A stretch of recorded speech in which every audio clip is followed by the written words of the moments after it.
QueerChannelRadio.com for more info. But speaking of balls, we're honored to have with us Hugh Keelan.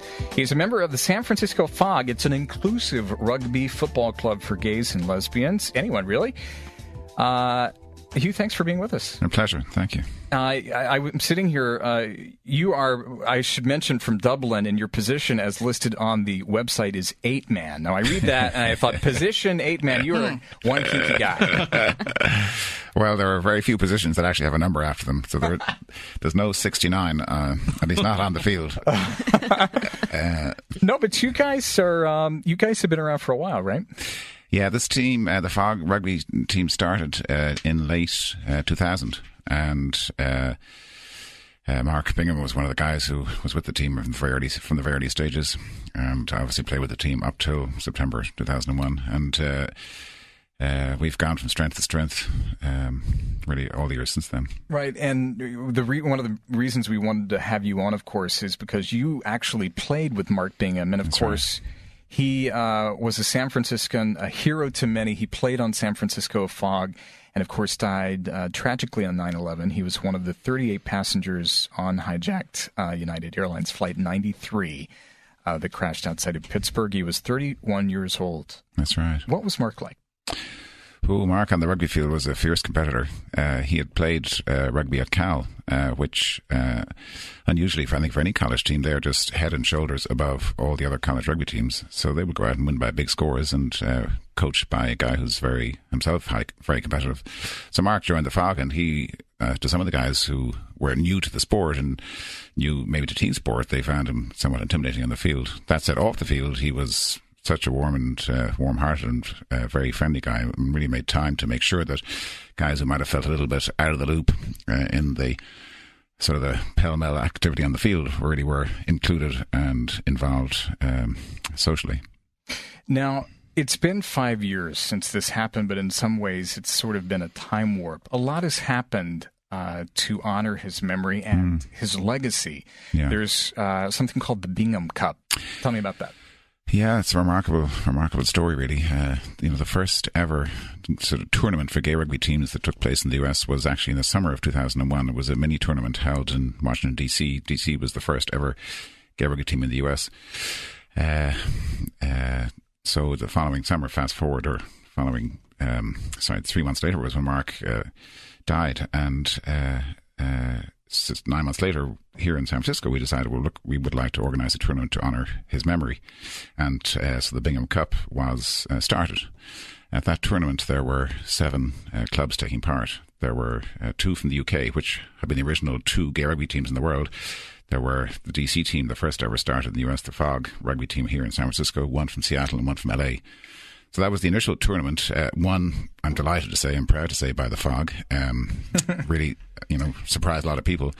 And just quickly to tell you, we played in the tournament in 2006, just 3 months ago. There were close to, I think this was in New York, right? That's correct. Yeah. Close to 35 teams. So in that period of time, the growth of gay rugby, and so much of this, I personally believe, is absolutely directly attributable to Mark and the inspiration he provided to gay guys all around. It's a very tangible legacy, and we're going to be hearing a lot in the next 24 hours about the last 5 years, and it's still very fresh in our minds. I can't imagine this really. 5 years ago, it must have been devastating for you guys.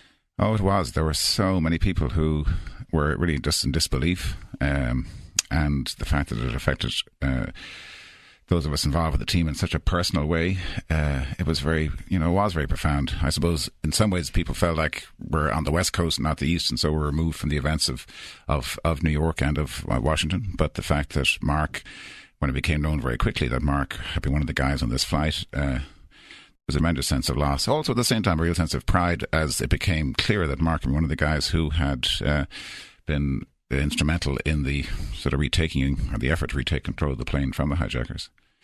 And the inspiration followed on from there. The number of guys who joined the Fog rugby team because they read about Mark Bingham and what he had done and thought, you know what, I want to be part of that, or I feel inspired to do something really, different and profound in my life. And extraordinary what it led to. You're listening to Queer Channel Radio on 960 The Quake, KQKE Oakland, San Francisco, and we are talking with Hugh Keelan. He is with San Francisco Fog, he played with Mark Bingham. You've had 3 Bingham Cups, and it if anything can be said to be good that has come of this horrible loss, a guy you guys called Bear Trap? Is that, what's behind that? Mark's tasting, guys, was big hairy men, and the bigger and the hairier, the better.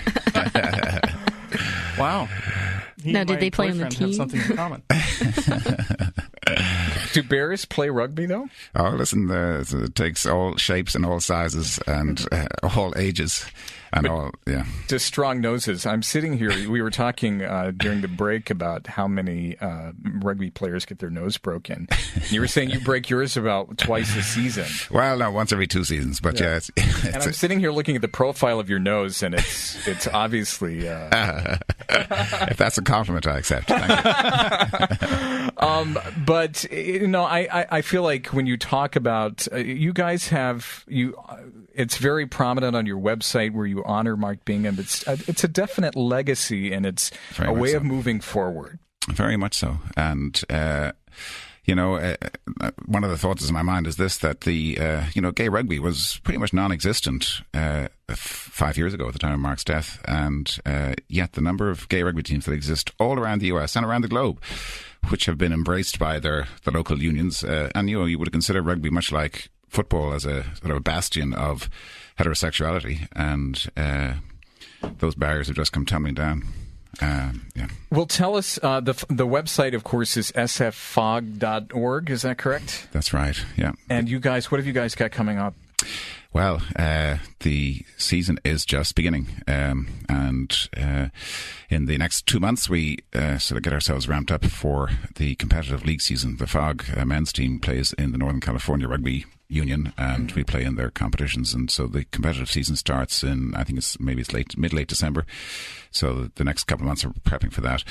But at the same time, it's also a great time for guys who are brand new to the sport. If they have a taste to come out and play, it'll be a pleasure to have them. We also, just very quickly to say, we have brand new, as of yesterday, their first match ever, the Fog women's rugby team. They went out and played Hayward and beat them by a country mile, and played superbly doing so. You played Hayward. Yeah, nothing Michelle, personal. There you go. Michelle, it's time for you to go out, Michelle, and play for Hayward. I feel like I would break a bone or something. I don't know. I think she might be a little delicate for rugby, don't you think? What are you? So sure. Are you even 100 pounds? Oh yeah, I'm 110. Oh, you look like you're a fighter, Michelle. You could be the ball. Fierce. No, the women. She looks like a fighter. I tell you, and the women who are out there is the same. I'm curious to know, what do the women look like in the rugby team? There are some women, actually, in the Hayward team yesterday. A lot of them were hairy from the Pacific Islands. And okay. So they tend to be higher, sort of bigger body mass, better suited to the game. I saw a lot of those girls at the Metro on Saturday. That's exactly right. They were having a fundraiser. That's exactly right. But then there are other girls who would be literally just like yourself. No, are there cheerleaders in rugby? Gosh. Well, I suppose every time you have gay men around, you got cheerleaders. Not officially. What's one thing that people should know about rugby, and what's one thing that people should know about gay rugby? Now, we have to consider that many people in the Queer Channel Radio audience may not know exactly what rugby is.